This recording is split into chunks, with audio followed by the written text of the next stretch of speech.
Now, you have conducted a study of neoadjuvant therapy in triple-negative breast cancer. Can you tell me what was the big topic you wanted to get an answer to?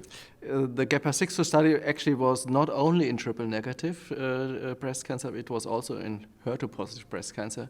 As in both subtypes, the role of carboplatin is being investigated and discussed. So we added carboplatin given on a weekly basis for 18 weeks to taxane anthracycline-based chemotherapy. And the triple-negative patients, they additionally got bevacizumab in both treatment arms. Now, that's before surgery and quite an aggressive regimen. It's a very intense regimen, which we believe is the right approach, especially for triple-negative disease, where you really have to touch the tumor right from the beginning, as there the decision is on the prognosis finally is being taken. And it's quite a big group. What happened?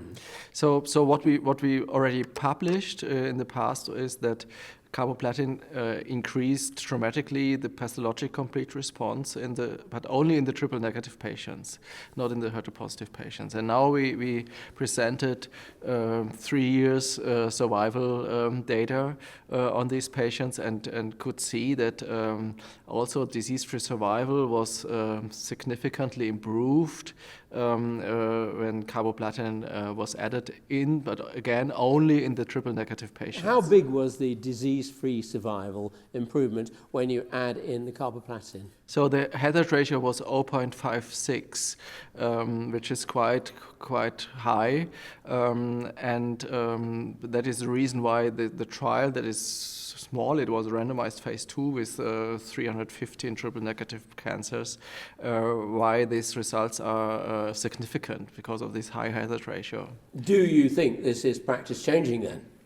Well, I concluded my presentation in saying it supports the use because there is already quite some use of carboplatin in these patients.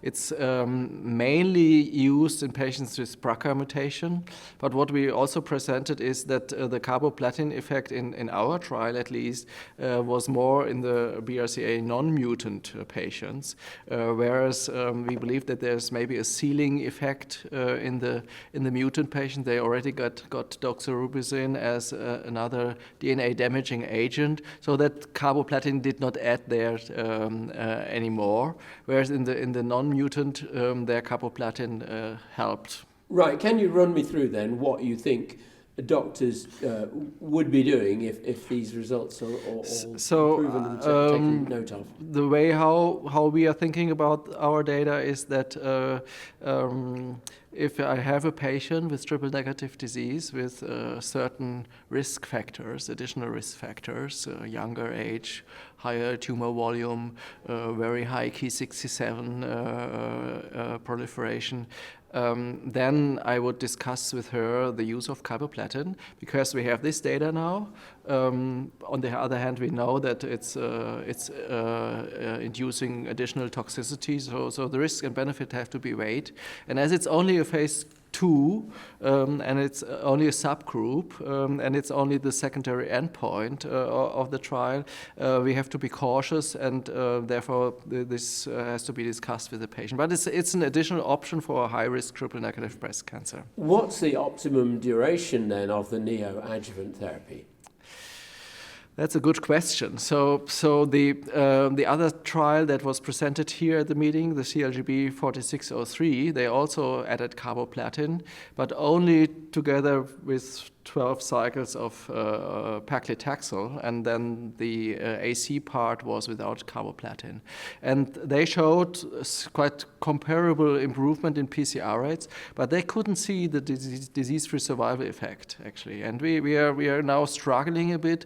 Why are these trials so different? And one of the reasons might be they used carboplatin every 3 weeks, and we used it weekly, and actually we used it for 18 weeks in total, and they gave it only for 12 weeks. So scheduling might play a role in here. Another reason might be that in the US, much more patients are getting additional chemotherapy after surgery. So maybe the control arm, which was less active, had more use of other chemo drugs, and therefore they couldn't see the survival difference, which we saw where because in Germany almost nobody gets additional chemotherapy after surgery. Okay, so it's still a contentious issue to some extent, but what would you say are the clinical messages that are beginning to emerge from this? Yeah, as I said, if I have a patient where I think high-risk triple-negative breast cancer, I will discuss with her to give carboplatin in combination with given it on a weekly basis together with the taxane, and then followed by a regular anthracycline, cyclophosphamide, for example. And the toxicity? If it's only the taxane combined with carboplatin on a weekly basis, this is quite well tolerated.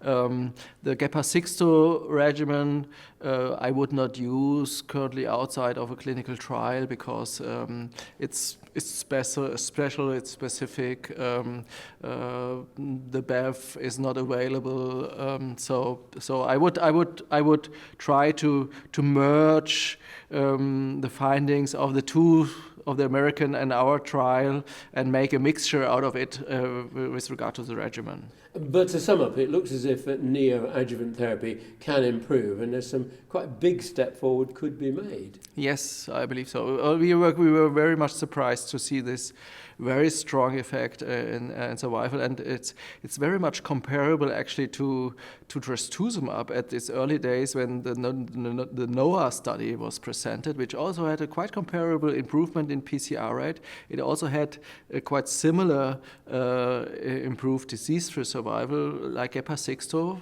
but in the HER2-positive field, and then it was confirmed by the large adjuvant trastuzumab study. So maybe we are lucky and have the same success here.